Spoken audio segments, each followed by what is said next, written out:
Oke, selamat malam teman-teman, para viewers dimanapun Anda berada. Yes, senang banget kembali hadir Ngovi ngobrol bareng Fauzi di malam hari ini, Senin 28 September 2020. Wow, menarik banget malam hari ini karena kita akan ngobroli selama satu minggu ini talk about healthy.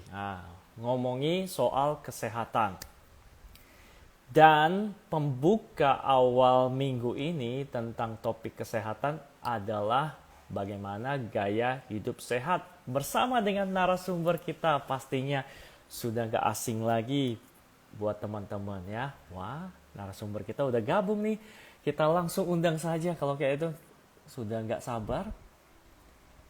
Spesial banget. Teman-teman para viewers yang sudah join malam hari ini. Ladies and gentlemen, this is Mas Aderai. Halo. Halo, halo, Waduh, luar biasa. Saya tadi halo. masih sempet Ya, nongkrongin story-nya Mas Ade.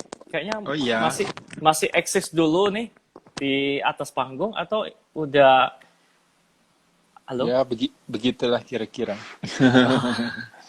Tapi udah Ya, sempet sempet makan malam nih ya. baru habis latihan belum sempat makan, baru minum ini aja, protein aja. Wah, keren-keren. Apa ini jangan-jangan ada pola makan tertentu yang membuat Mas Ade ini benar-benar menjaga pola makannya? Em, Biasa aja sih, cuma Ya.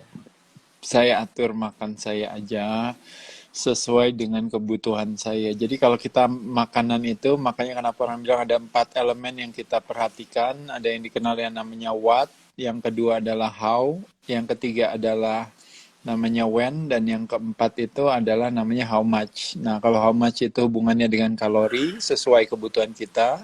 Mhm, Kalau when itu hubungannya dengan jadwal dan timing, ya, mhm. sesuai juga kebutuhan kita dan juga latar belakang fisik kita.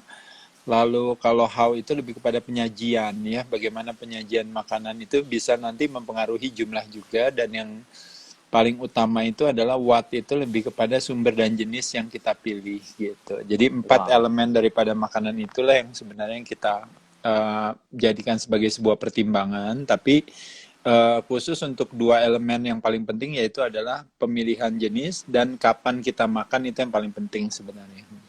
Wah, udah dibuka aja langsung oleh Mas Ade Rai.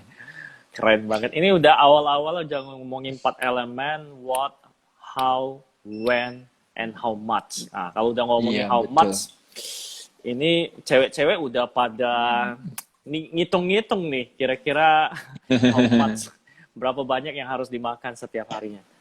Suara saya kedengaran Iya, dengan jelas ya, Mas Ade ya? dengan jelas. Terima kasih, Mas Oke. Fauzi ya. Terima kasih dulu nih buat Mas Ade yang sudah luangi waktu hingga 1 jam ke depan bisa sharing-sharing berbagi dengan kita semuanya. Ini menarik karena Mas Ade ini lagi trending topik di bulan ini September ya, terutama Oh ketika gitu lagi ya. ngobrol bareng Deddy Kobuzier ya, bareng CS. Pembahasannya kemarin adalah tentang COVID ya, tapi nanti kita akan bahas di ending-ending terakhir aja. Betul. Oke, thank you buat teman-teman yang sudah join malam hari ini di Ngopi. Ini dia narasumber kita, Mas Ade Rai. Wah, buat teman-teman yang nanti akan tanya-tanya tentang topik kita malam hari ini, tentang gaya hidup sehat ala Mas Ade Rai, silahkan saja di kolom komentar atau di fasilitas question di sebelah juga boleh ya. Oke, Mas Ade, ini Iya. menarik banget. Di usia yang 50 tahun, wah ini usia yang senior banget pastinya ya. Tapi Mas Ade Senior. masih terlihat fresh banget ini. Kira kira-kira ada apa di balik tampang yang begitu fresh dari Mas Adera ini? Ada apa? Gimana nih gaya Eh, hidupnya? Ya, jadi sekali lagi kalau kita berbicara umur itu sebenarnya kita bisa bilang kalau orang tanya kita umurnya berapa, itu Mhm. kadang-kadang kita lebih relate kepada yang disebut dengan namanya chronological age, atau yang dikenal dengan namanya calendar age atau umur kalender gitu ya. Atau Mhm. umur.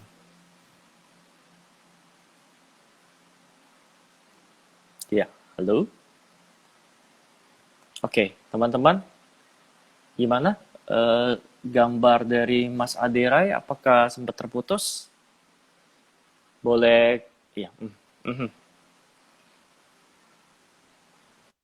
Ya, ya, oke. Sempat terputus, Mas Ade. Save ya. Oh ya, tenang, akan di-save nanti. Teman-teman kasih komentar dong, apakah gambar Mas Ade lagi terputus atau gimana nih?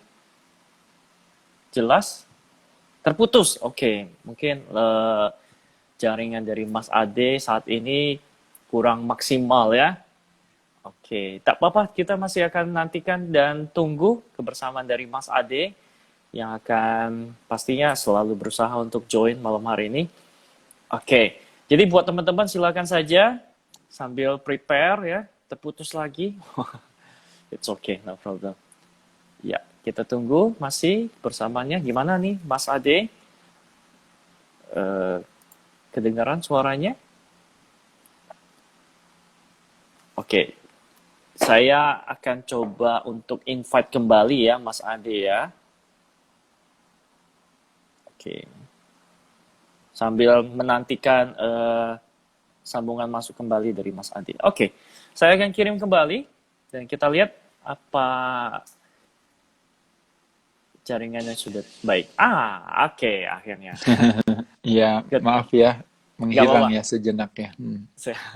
Itu Ya, jurus maut dari Mas Ade.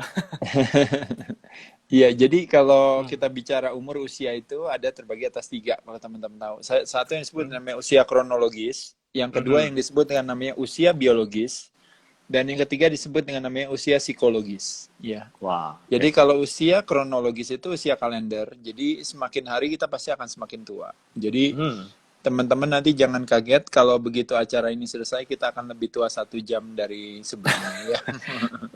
Ini tentu. namanya usia kronologis. Nah, usia Ah, kronologis saya kebetulan udah mau 51 tahun, berarti ini di sini namanya usia kronologis ya. Kalau mhm. yang kedua adalah usia biologis, artinya usia badan. Usia badan itu adalah, kalau kita berbicara badan, adalah akumulasi daripada makanan yang kita konsumsikan. Mhm. Oke. Apakah masih terputus lagi teman-teman? Buat yang Ya, Oke, udah lancar lagi nih ya. Mas Ali. Mhm. Oke, putus lagi. It's okay ya.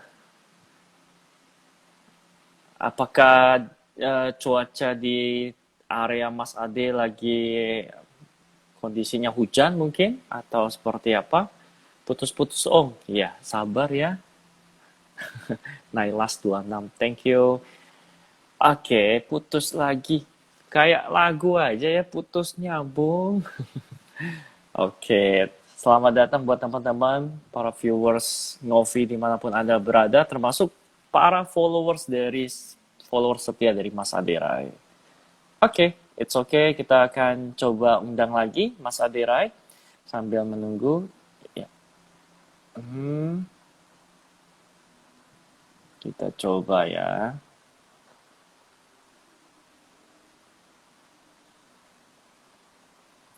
Luar biasa banget pastinya antusias dari teman-teman viewers yang malam hari ini sudah nongkrongi acara Ngovi kita ya. Oke, jadi tips-tips dari Mas Adirai kita tunggu banget malam hari ini. Ya, oke. Iya, Sip. tumben nih signalnya kayaknya kok bisa hilang dan datang ya. Iya, Sip. biasalah Baik, ya, nggak apa-apa ya. Tantangan biasa kayak gitu. selalu ada. Hmm. Silakan Mas Adi lanjut. Ya, baik. Jadi kalau kita berbicara usia kronologis, pasti makin hari kita makin tua. Orang kadang-kadang Mm-mm. suka bilang, oh iya 50 tahun berarti dianggap sudah mulai yang namanya tahap awal daripada purna apa ya namanya artinya dianggap sebagai udah dewasa udah lebih tua ya. Mhm. Tapi intinya sekali lagi masing-masing orang sesungguhnya kalau kita berbicara eh, umur sesungguhnya itu kalau saya lihat tuh sesungguhnya adalah lebih kepada biologis dan psikologis ya. Jadi kalau biologis itu lebih kepada tadi yang saya katakan adalah akumulasi daripada apa yang dia konsumsikan sepanjang umur kronologis dia yang mempengaruhi kualitas organ di tubuh orang tersebut gitu ya. Nah, jadi masing-masing orang pasti berbeda-beda. Makanya kenapa ada orang bilang, oh dia awet muda, oh dia kok kelihatan lebih tua dari umurnya, oh dia kelihatan sesuai dengan umurnya, dan sebagainya. Jadi saya rasa artinya di usia biologis memungkinkan seseorang menjadi lebih muda atau menjadi lebih tua dari umur sesungguhnya.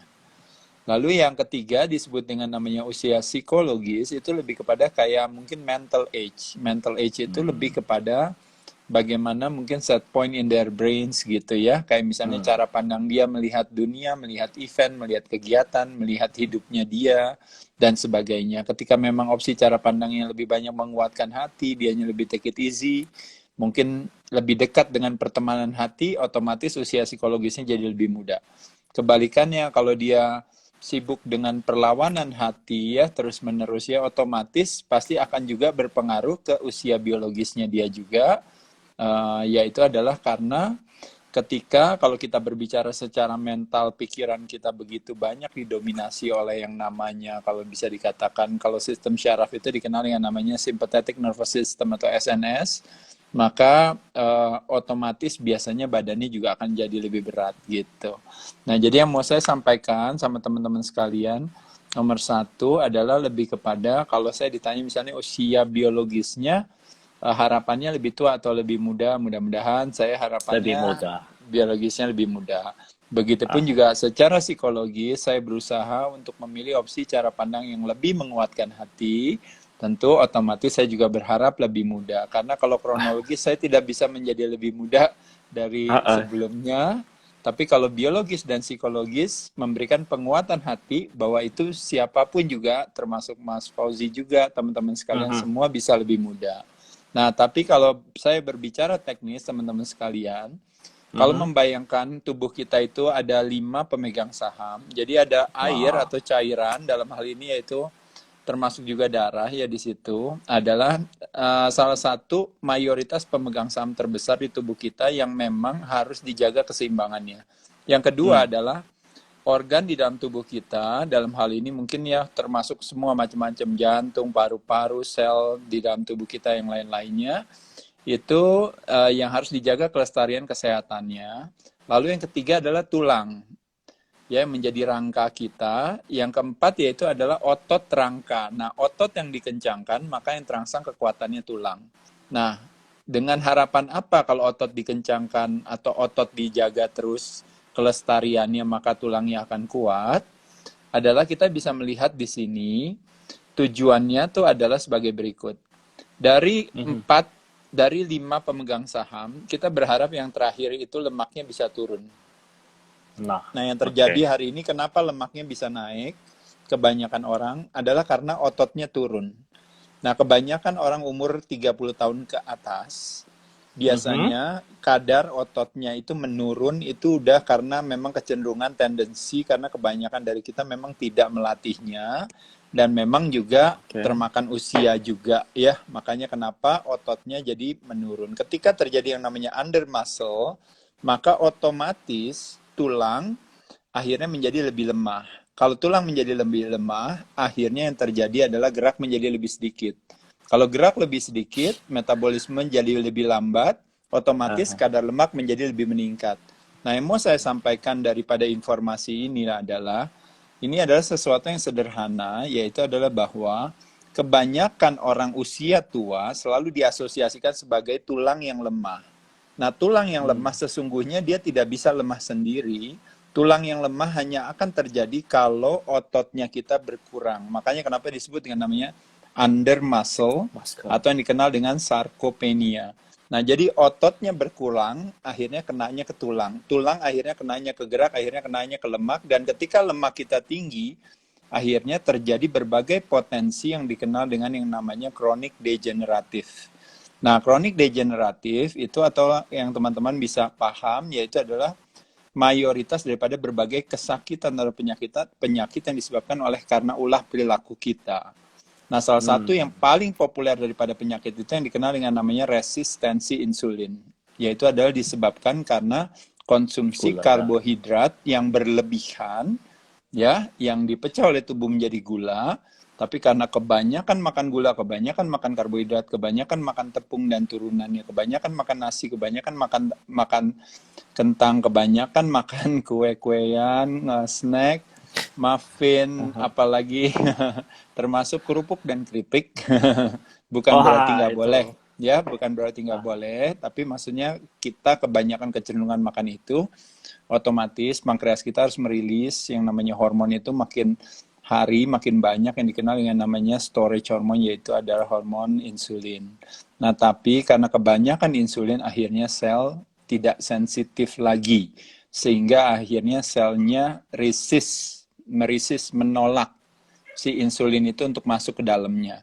Nah, pada saat itulah akhirnya disimpan ke dalam sel lemak.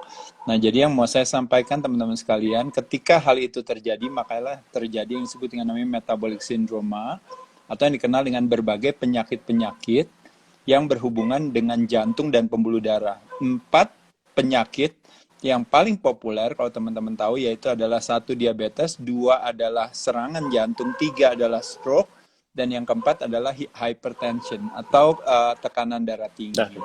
Wow. Nah, jadi dari 4 itu adalah berbagai jenis penyakit yang dimiliki oleh hampir sebagian besar masyarakat di dunia, melebihi dari penderita kanker, lebih dari 3 kali lipatnya kanker. Disebabkan karena apa? Karena ulah perilaku kita mengkonsumsikan makanan yang kebanyakan. Nah, saya muter-muter bercerita ini, sebenarnya saya hanya mau mengatakan kembali lagi, apa yang membuat saya dianggap dalam tanda kutip seolah-olah saya bisa menghambat proses penuaan tadi. Oh, kok Mas Ade, kok bisa agak awet muda, bisa fresh dan sebagainya, itu sebuah pemaknaan ya. Tapi yang mau saya sampaikan adalah kepada teman-teman sekalian, yaitu adalah ada satu hal yang tidak dilakukan oleh orang umur 51 tahun lainnya dibandingkan dengan apa yang saya lakukan, yaitu adalah bahwa saya dari dulu tetap mempertahankan 4 elemen keempat daripada komposisi tubuh saya, yaitu adalah bahwa dari dulu saya latihan pengencangan otot rangka. Latihan yang dikenal dengan namanya latihan resistance training atau weight bearing exercise, atau yang dikenal dengan namanya latihan beban. Nah, jadi otot saya latih terus-menerus 5 hari dalam seminggu. 1 kali latihan paling kurang lebih sekitar 60 menit saja sebenarnya investasi saya. Nah, itu memberikan kesempatan kepada saya untuk bisa tetap menjaga harmonisasi 5 pemegang saham tadi. Kenapa?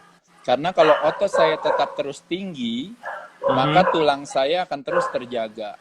Kalau tulang saya terus terjaga, maka gerak saya sama waktu saya lagi muda atau sama dengan teman-teman yang anak muda yang lainnya juga, gerakannya masih tetap sama sampai hari ini. Nah, makanya memungkinkan saya untuk bisa punya kadar lemak yang rendah. Seperti hari ini kadar lemak saya mungkin masih sekitar di bawah 10%. Wow. Dengan berat saya 95 kg. Kenapa saya lakukan itu? Karena saya rajin melakukan latihan pengencangan otot rangka. Dan yang lebih unik dari latihan pengencangan otot rangka adalah apa, teman-teman sekalian? Latihan beban atau latihan pengencangan otot rangka atau resistance training adalah salah satu jenis aktivitas olahraga yang paling underrated. Tapi yang tidak disadari justru itu adalah kunci daripada kalau kita bicara awet muda, yaitu adalah apa? Yaitu adalah bahwa kalau kita rajin melakukan latihan beban, ingat sekali lagi dari 5 pemegang saham ini, terlepas daripada mayoritas itu adalah cairan, tapi kalau kita berbicara the largest or the biggest organs in our body itu adalah skeletal muscle. Nah, jadi kalau skeletal muscle rajin dilatih, maka apa yang terjadi teman-teman sekalian? Tempat pembuangan gula, jadi the largest, the biggest site dari yang namanya glucose disposal itu adanya di otot kita, itu jadi semakin besar memungkinkan kita untuk istilahnya menyerap yang namanya tadi yang menjadi permasalahan daripada kebanyakan penyakit di dunia yang menjadi nomor satu tadi, yaitu resistensi insulin. Kebalikannya, ketika kita resistant training, yang terjadi adalah yang disebut yang namanya kita meningkatkan yang namanya sensitivitas insulin. Nah, kalau kita nggak latihan beban, yang terjadi makanya resistensi insulin. Makanya perbedaannya saya dengan mungkin orang yang umur 51 tahun ke atas lainnya, yaitu adalah ketika saya ototnya bisa mengaktifasi yang namanya reseptor terhadap insulinnya lebih sensitif, bagi sebagian orang karena tidak latihan beban dan tidak melatih ototnya, yang terjadi mereka mengalami yang namanya resistensi insulin yang berhubungan akhirnya dengan berbagai penyakit degeneratif yang tadi saya katakan. Nah, hal inilah yang maksud saya yang menjadi kampanye saya sepanjang masa ini gitu, yaitu adalah yang dikenal dengan namanya protokol sehat proteksi dari dalam. Yaitu adalah dengan melatih otot kita, karena dengan kita rajin melatih otot kita, maka kita melakukan yang namanya physical stress. Kalau physical stress terjadi di dalam tubuh kita, maka kita mengedukasi tubuh kita untuk akhirnya menciptakan satu kekuatan sendiri untuk lebih kuat dari sebelumnya. Berbeda dengan emotional stress yang terjadi karena ketakutan dan kecemasan, maka tubuh akan menjadi lemah, maka yang terjadi innate immune system, adaptive immune system, gut bacteria menjadi tidak seimbang.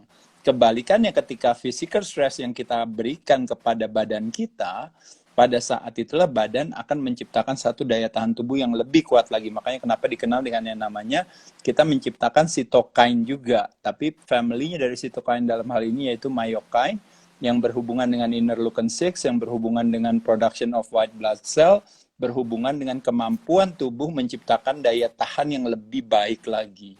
Nah, jadi sekali lagi teman-teman, apalagi dengan konsumsi protein yang cukup, dengan istirahat yang baik, dengan latihan beban, nah pada saat itulah makanya kenapa kita punya yang namanya proteksi dari dalam yang justru menjadi kalau bisa dikatakan modal gitu. Karena kembali lagi, virus do not harm you unless your immune system itu menciptakan yang namanya overreaksi terhadap si virus tersebut. Nah, hal itu tidak terjadi kalau kita rajin melakukan aktivitas latihan pengencangan otot rangka gitu loh. Jadi teman-teman sekalian, bukan cuma bicara soal kita awet muda di sisi lain karena terjadinya harmonisasi keseimbangan 5 pemegang saham dalam tubuh kita. Selain itu juga, yang paling penting dalam masa infeksi seperti hari ini yaitu adalah kemampuan tubuh untuk bisa menciptakan kekuatan dari dalam. Yang sering terjadi sekarang ini kan justru kan kebalikannya ya. Justru kenapa yang namanya korban itu meningkat itu bukan karena masyarakatnya tidak disiplin menjalankan yang namanya protokol sehat dari luar, tapi yang kita lakukan adalah kita masing-masing masyarakatnya, terutama individunya, membuat satu sabotase dari dalam yang dia lakukan sehingga akhirnya ketika kita sakit dan terjadi prematur kematian, lalu yang mengambil kreditnya si penyakit infeksinya, padahal yang membunuh kita sendiri adalah justru ulah perilaku kita. Karena apa? Karena beberapa pelarian yang kita lakukan ketika kita sekarang ini kebanyakan ada di rumah. Mulai dari fooding, hubungannya dengan resistensi insulin, hubungannya dengan heart attack, hubungannya dengan diabetes tipe 2, hubungannya dengan hypertension, hubungannya dengan stroke dan sebagainya. Itu satu. Hubungannya dengan cancer juga, hubungannya dengan demensia juga, hubungannya dengan amputation, hubungannya dengan blindness, hubungannya dengan banyak hal yang disebabkan karena ulah perilaku kita sendiri. Itu satu. Yang kedua juga saya rasa adalah ketika kita lari ke smoking, itu otomatis kemampuan kita untuk memiliki saluran pernapasan yang lebih baik juga akan jauh lebih berat lagi. Ditambah lagi juga kita lari ke drinking, hubungannya dengan liver. Ditambah lagi kita lari juga ke drugging atau medikasi, hubungannya dengan ketika tubuh harus hidup dengan side effect, konsekuensi side effect daripada penggunaan obat-obat, mulai dari obat antidepresi, obat anti-anxiety, obat tidur, obat insomnia, belum lagi ditambah obat-obat yang berhubungan dengan yang selama ini teman-teman konsumsikan, mulai dari statin drugs, suplemen. Statin drugs itu artinya obat buat menurunkan kolesterol, lalu juga metformin, obat buat menurunkan gula darah, ya, atau juga mungkin pengencer darah dan sebagainya. Saya rasa teman-teman bisa paham ya. Jadi apa yang kita lakukan sebenarnya kita membuat satu sabotase dari dalam, sehingga akhirnya kita menciptakan satu kelemahan dari daya tahan tubuh kita, sehingga akhirnya memungkinkan si virus untuk seolah-olah gitu ya, dia akhirnya membuat satu replikasi, akhirnya menjadi semakin berbahaya. Apalagi beberapa konsumsi yang paling kita yang paling kita sering lakukan yaitu adalah mengkonsumsikan gula, dan gula adalah tempat di mana mulai dari sel cancer, dari kuman, dari bakteri, dari virus itu senang hidup di sana gitu. Jadi teman-teman bisa bayangkan gitu. Di satu sisi teman-teman takut mau bertemu sama temennya karena takut ketularan. Di satu sisi teman-teman takut, wah temennya kok kamu nggak pakai masker, ini apa, menyalahkan sana sini, kok nggak cuci tangan dan sebagainya. Tapi yang teman-teman tidak sadari justru bukan itu yang mematikan kita. Yang mematikan kita justru adalah ulah perilaku kita sendiri di rumah. Gara-gara kita lari ke berbagai hal tersebut tadi yang kita harus hidup dengan konsekuensinya. Makanya kenapa saya katakan tadi, membayangkan sekarang udah setengah tahun menggunakan strategi yang sama dalam kebijakan kesehatan, tapi mengharapkan hasil yang berbeda. Terakhirnya yang disalahkan adalah si masyarakatnya lagi. Saya rasa bukan hal yang bijaksana. Oke, wah keren banget. Ini penjelasannya udah komplit, lengkap. Kayak bakso, paket lengkap. Jadi benar ya, kata Mas Ade tadi, bagaimana kita sebenarnya menjaga imunitas dari dalam dulu, bukan mengkonsumsi obat-obat, suplemen yang membuat diri kita menjadi lebih meningkat imunitasnya. Kalau saya simpulkan seperti itu ya. Ya kalau suplementasi sih sebenarnya nggak ada masalah ya, kalau saya rasa. It's Karena okay. kalau suplemen memberikan kebaikan bagi kita ya. Tapi yang tidak saya rekomendasikan adalah justru menyalahgunakan obat ya. Saya rasa bukan hal yang bijaksana. Karena kalau kita berbicara medikasi itu, prinsipnya itu kan dia menekan atau meredakan gejala, tapi yang ada penyakitnya tetap dilestarikan gitu. Ketimbang daripada kalau kita merubah ulah perilaku kita, itu yang sesungguhnya adalah menyelesaikan akar permasalahannya gitu. Oke, tadi udah sempat dibilang juga oleh Mas Ade bahwa pola kita ini berubah seiring dengan masa corona, work from home ya. Mungkin di rumah makan, terus kerjanya ya Mas Ade ya. Iya, Terus iya. ya kalau lagi happy-happy minum bawaannya ya. Itu tadi berpengaruh ke kondisi biologis juga ya. Dan juga Betul. fisikal juga, mental juga ya.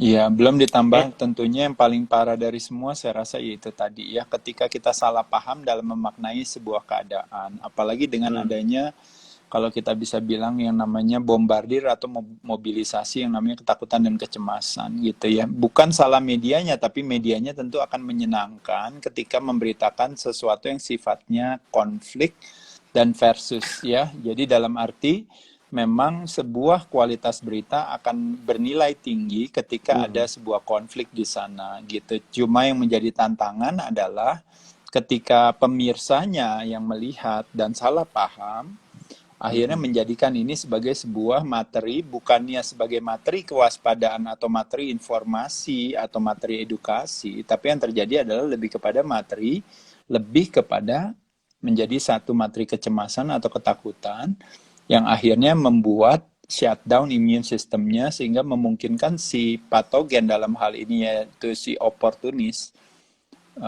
kuman dan kawan-kawan mengambil kesempatan di dalam tubuh yang takut dan cemas tadi. Karena kalau tubuh takut dan cemas itu didominasi oleh yang namanya tadi saya katakan SNS, sympathetic nervous system, maka kita berada dalam yang namanya mode fight or flight gitu. Atau modenya adalah terjadi yang namanya, kalau istilahnya orang bilang, redirect blood chemistry kita dari sel kita yang harusnya tumbuh dan berkembang akhirnya menjadi berproteksi. Makanya kenapa saya katakan sekali lagi teman-teman sekalian, salah paham kita melalui panca indera kita baca koran, kita lihat berita, kita menyaksikan berita-berita yang ada yang mungkin juga di-share oleh teman-teman di grup WA dan sebagainya. Nah, pada saat itu Melalui panca indera kita, kita membuat sebuah interpretasi. Nah, interpretasi itu akhirnya menjadi sebuah persepsi. Nah, persepsi inilah akhirnya yang disebut dengan namanya command center. Yaitu adalah dia yang memberikan komando, pusatnya komando untuk mengirim signal ke badan.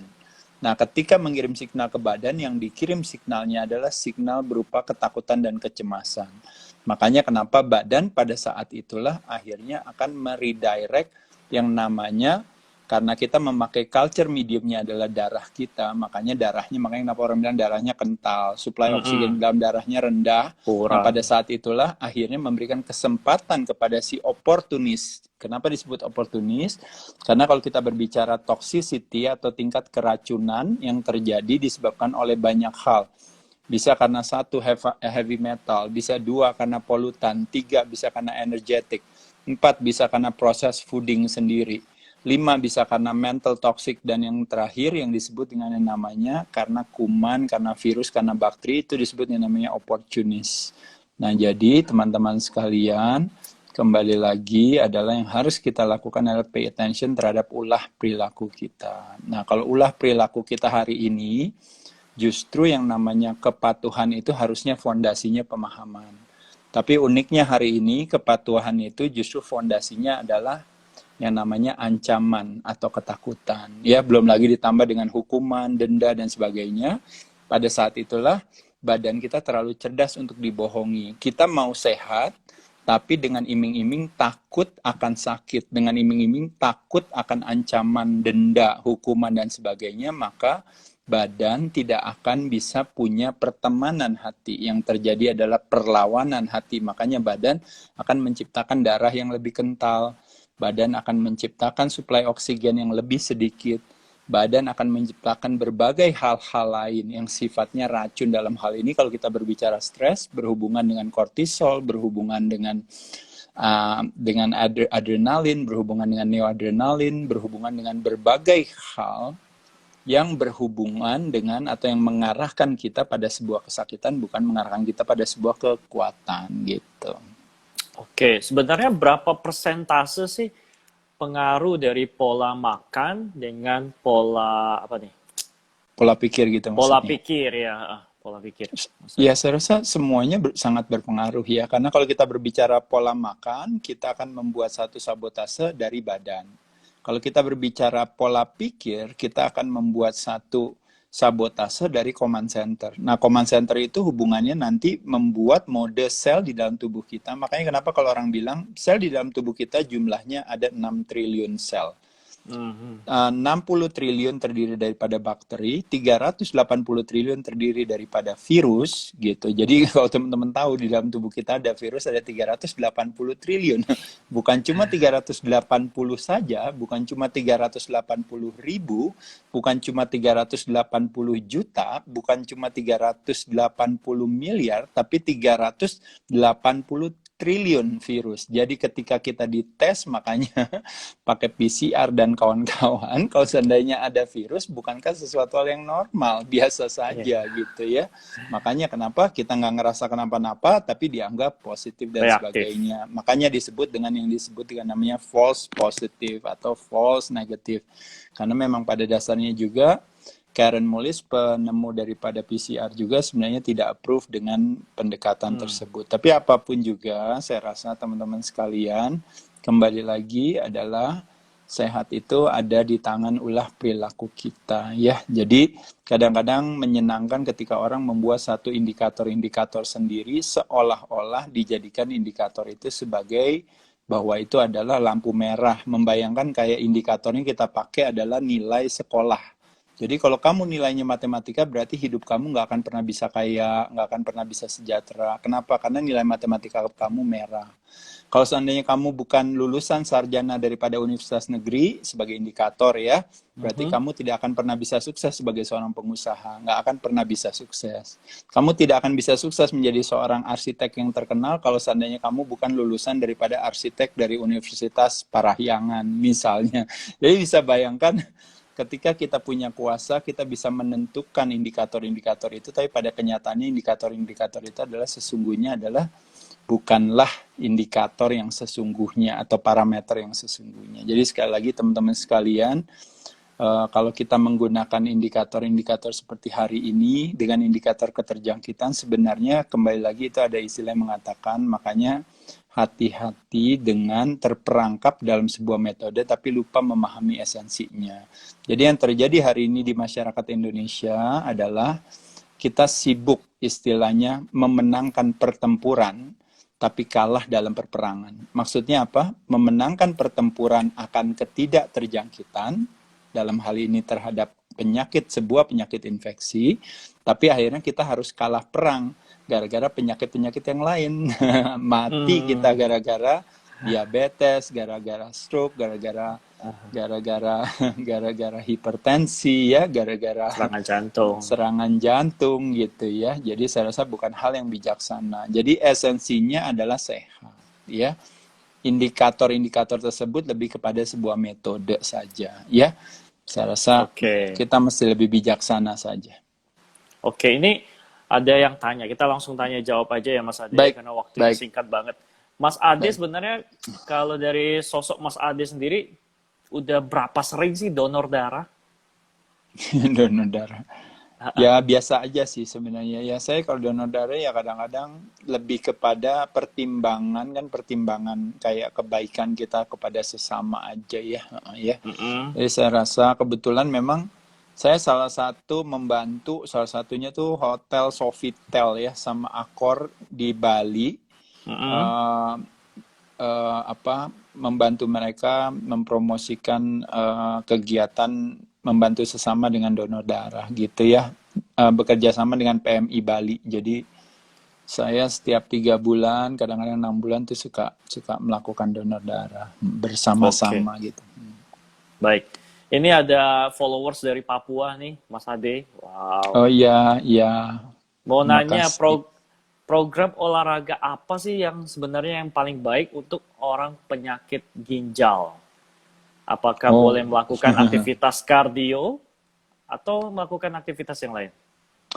Ya sebenarnya kalau kita balikin lagi ke ginjal salah satu penyebabnya adalah disebabkan karena gula darah yang begitu tinggi di badan ya. Makanya kenapa kidney failure atau gagal ginjal itu terjadi itu disebabkan lebih kepada kayak ekstensi kepanjangan karena kebanyakan dari kita mulai dari yang tadinya normal akhirnya terpleset, dari tadinya terpleset akhirnya masuk ke dalam yang namanya prediabetes, dari prediabetes akhirnya terjadi diabetes tipe 2, dari diabetes tipe 2 akhirnya terjadi yang namanya diabetic kidney failure.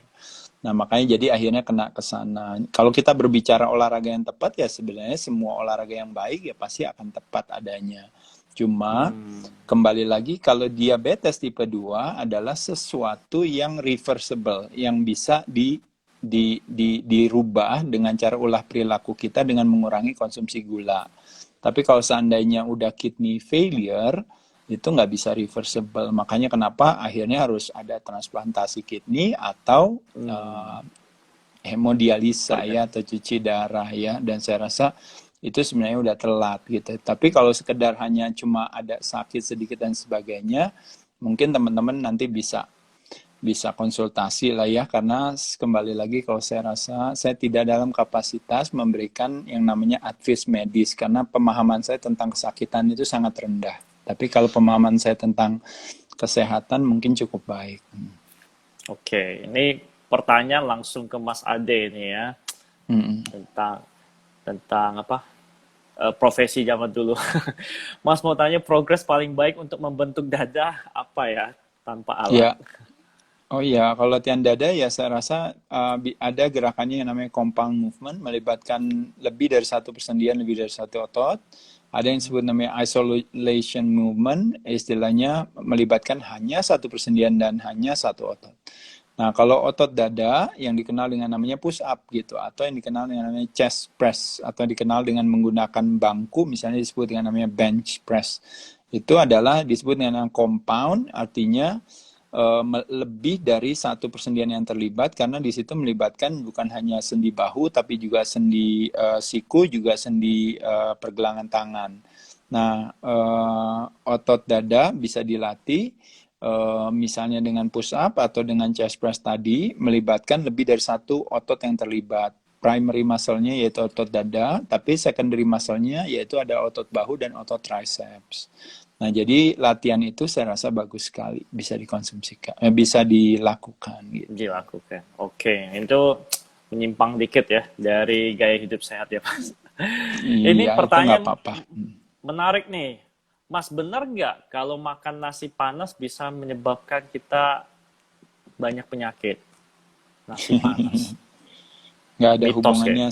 Nggak ada hubungannya sama panas atau dingin ya. Hubungannya lebih kepada ketika kelebihan gula di badan, maka Hmm. itu yang bisa menciptakan racun. Jadi kelebihan gula bisa berpengaruh terhadap nanti, makanya kenapa bisa terjadi yang namanya blindness, amputation, atau terjadi yang namanya neuropati, berbagai penyakit yang berhubungan dengan syaraf karena kebanyakan makan gula gitu. Makanya kenapa salah satu penyakit yang berhubungan dengan syaraf seperti Alzheimer dan Parkinson Hmm. uh, uh, dikategorikan sebagai diabetes tipe 3 gitu, disebabkan karena ulah perilaku kita mengkonsumsikan karbohidrat atau gula yang berlebihan. Nah, makanya kenapa tadi saya katakan balik-balik lagi, yaitu adalah latihan pengencangan otot rangka.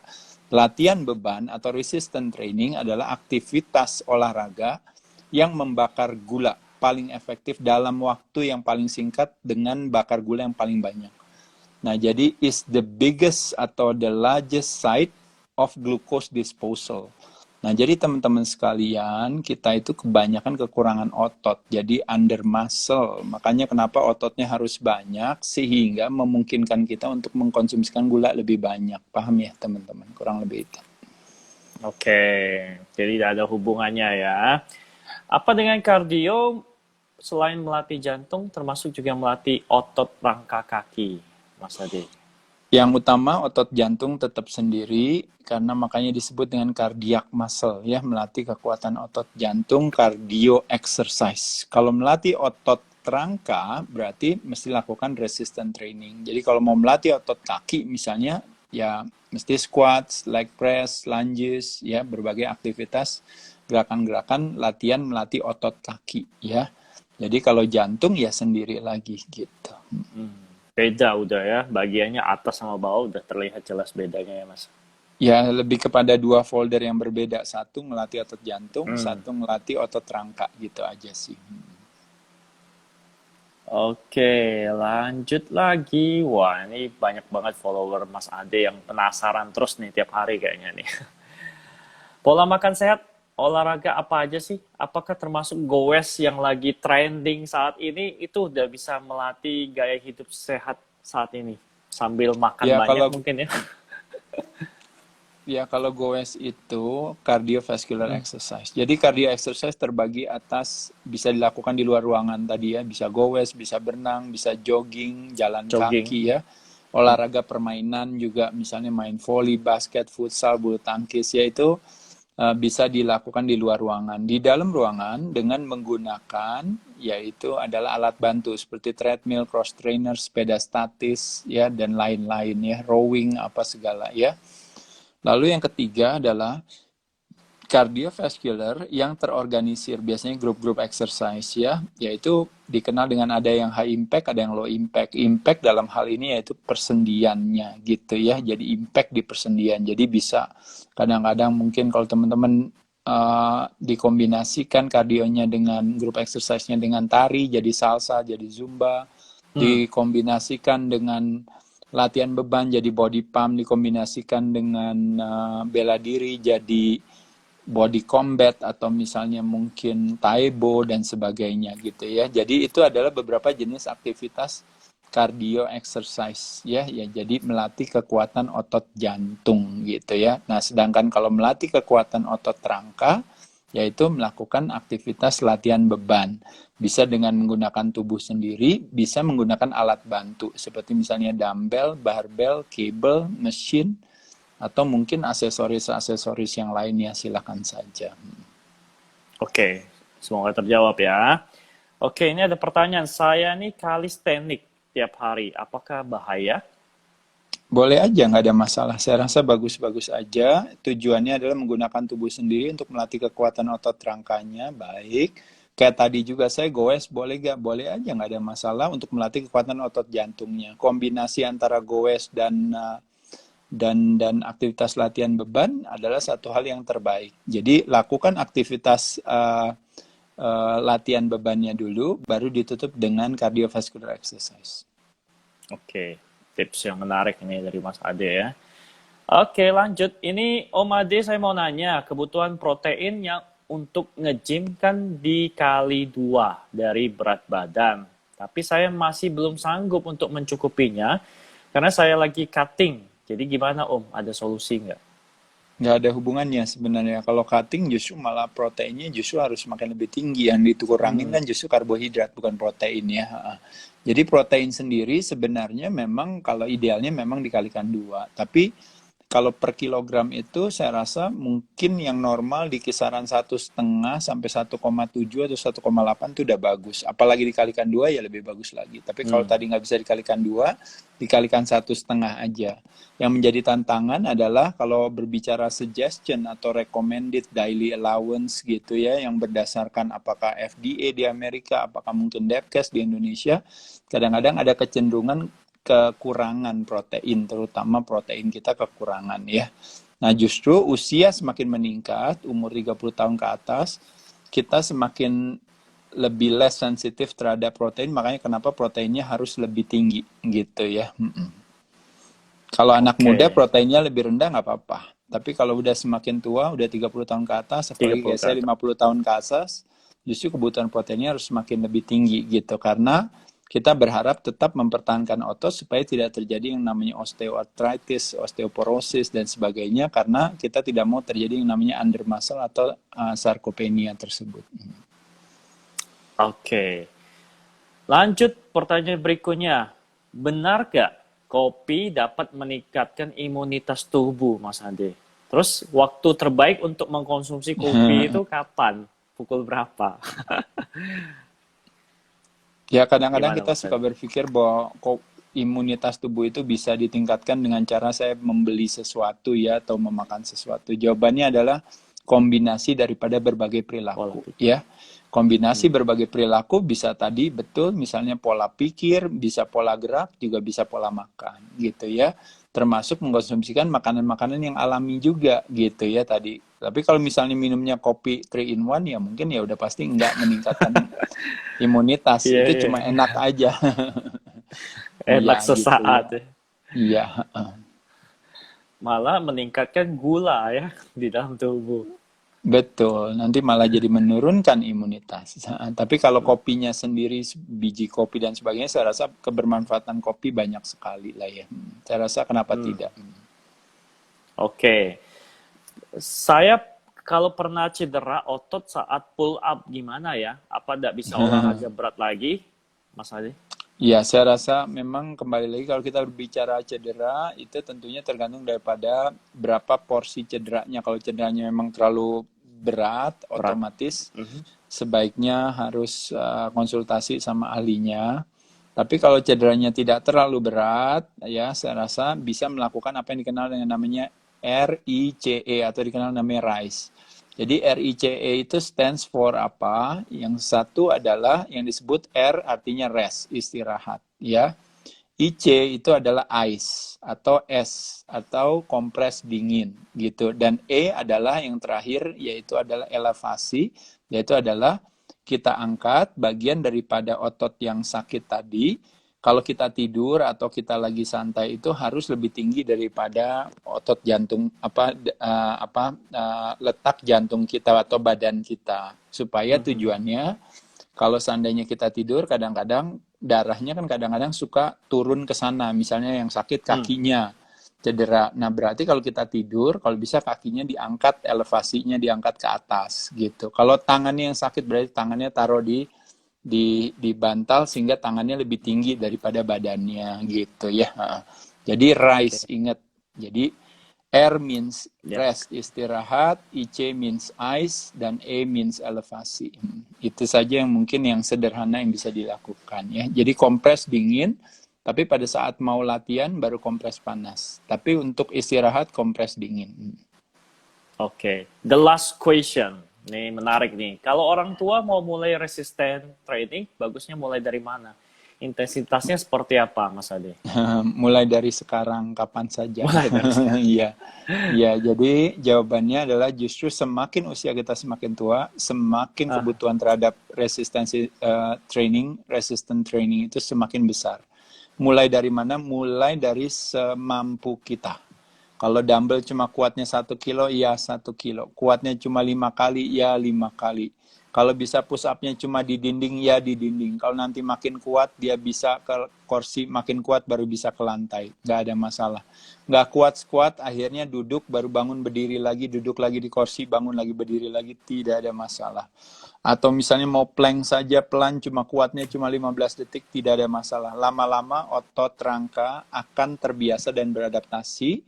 Pelan-pelan dia makin lama makin kuat, kita kasih tekanan lagi lebih banyak. Kasih tekanan lagi lebih banyak, dalam hal ini bebannya boleh lebih berat, temponya boleh lebih lambat, atau mungkin repetisinya boleh lebih tinggi, dan seterusnya. Saya rasa badan akan beradaptasi sama halnya dengan otot rangka, otot jantung pun seperti itu ya.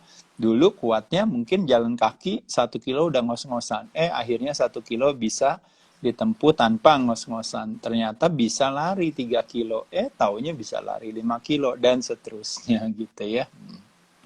itu menarik banget ya. Karena badan pasti akan beradaptasi. Biasa kalau anak muda itu biasanya nafsu di awal ya, melakukan segala sesuatunya kalau bisa sebanyak mungkin ya. Apalagi Iya, anak. Gimana? hati-hati dengan ada istilah yang mengatakan bahwa semakin semakin semangat di hari pertama, efek jerah semakin tinggi. Artinya apa? Lakukan hari pertama itu secara step by step bertahap. Karena kalau semakin kita terlalu antusias, ya karena merasa, waduh selama ini belum latihan, jadi saya mau geber gitu, saya mau hajar gitu ya di hari Hajar ya. pertama. Nah, pada saat itulah biasanya efek jerah akan semakin tinggi, besoknya kapok. Dan kalau kapok pasti tidak mau melanjutkan lagi, begitu. Itu salah satu tips dari Mas Ade bagi para pemula ya. Jadi lakukan step by step. Jangan over dan nafsu aja di awal langsung ya. Oke, Iya. Mas Ade, keren banget ini. Ini stay lagi di mana nih Mas Ade? Udah di Saya Bali tinggal atau? saya di Bandung, iya. Saya masih di Bandung. Oh, udah di Iya, Bandung ya. iya. Oke, Udah di baik. Bandung terus dari tahun ini. Nggak bisa kemana-mana. Iya, iya, iya, iya. Oke, kita udah sampai di penghujung acara. Topik Cuma, kita menarik ya, banget. Gaya hidup sehat. Kalau diomongin tidak bakalan habis-habis. Berapa episode kalau sinetron ya. Karena balik lagi ini adalah pola gaya hidup kita selama di dunia lah ya. Mulai dari iya, pikiran, iya. jiwa, raga, dan juga pastinya body ya. Iya, Oke. mungkin buat teman-teman sekalian, saya ucapkan terima kasih atas kesempatan yang diberikan, udah mau mendengarkan kami berbicara. Intinya sekali lagi teman-teman sekalian, protokol sehat, proteksi dari luar kita lakukan, tapi yang lebih utama adalah protokol sehat, proteksi dari dalam, yaitu dengan merubah ulah perilaku kita. Kalau kita mau mengambil hikmah dari apa yang terjadi hari ini, yuk kita ambil hikmahnya, yaitu adalah mumpung masih diberikan kesehatan, yuk kita rubah ulah perilaku kita. Karena ketika kita rubah ulah perilaku kita, hari ini mungkin penyakitnya nomor 19, mungkin tahun depan nomor 20, 21, 22, dan selanjutnya, kita tetap bisa punya kemampuan untuk dealing atau berhadapan dengan apapun itu, gitu ya.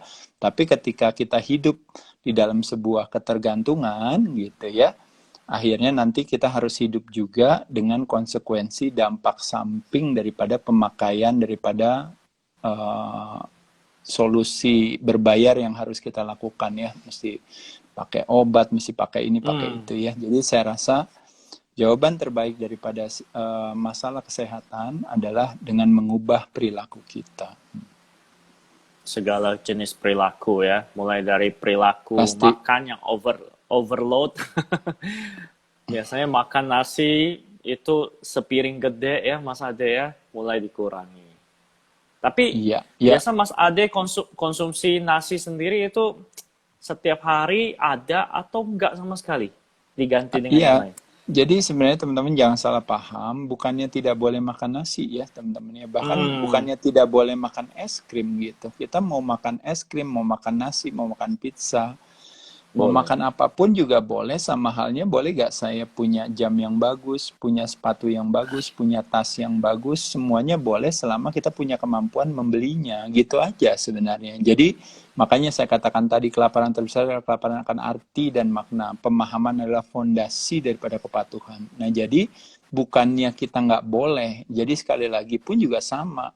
Masalah terjangkit atau tidak terjangkit itu lebih kepada badannya punya kekuatan atau tidak, kan sebenarnya itu saja gitu. Tapi kembali lagi teman-teman sekalian, sekali lagi makanya yang kita butuhkan adalah luangkanlah waktu, mumpung kita banyak waktu sekarang ini, berikan yang namanya kepala kita ini berbagai data informasi yang menguatkan hati, terutama yang berhubungan dengan kemampuan kita untuk merubah ulah perilaku kita gitu ya. Tubuh manusia begitu sempurnanya, dia tidak selemah yang teman-teman duga.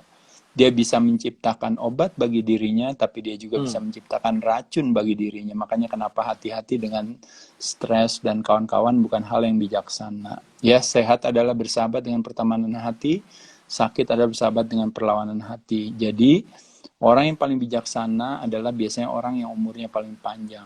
Kita bijaksana dalam menciptakan kesenangan, bukan cuma kepada life energy kita, bukan cuma kepada emosi kita, tapi juga kepada pikiran dan kepada badan kita. Makanya kenapa di sini senang, di sana senang, di mana-mana hatiku senang, itu kita ambil sebagai satu peringatan bagi kita bahwa definisi sehat sesungguhnya adalah terjadi harmonisasi ketika kita bisa menciptakan kesenangan di dalam badan, di dalam pikiran, emosi, dan life energy tersebut. Tentu dengan cara apa? Dengan cara kita mau bersedia belajar gitu ya. Jadi teman-teman sekali lagi, solusi sehat itu nggak pernah solusinya belajar berbayar. Solusi sehat itu biasanya mudah dan murah. Ya, sehat memang tidak menarik selagi masih kita miliki, menjadi begitu menarik pada saat dia pergi dari kita. Mencari sehat pada saat dimana sehat masih kita miliki menjadi mudah dan murah. Tapi ketika dia sudah pergi dari kita menjadi mahal dan susah. Jadi teman-teman sekalian, semuanya menjadi mudah dan murah, dan semuanya menjadi menyenangkan kita lakukan kalau seandainya kita punya sebuah pemahaman begitu.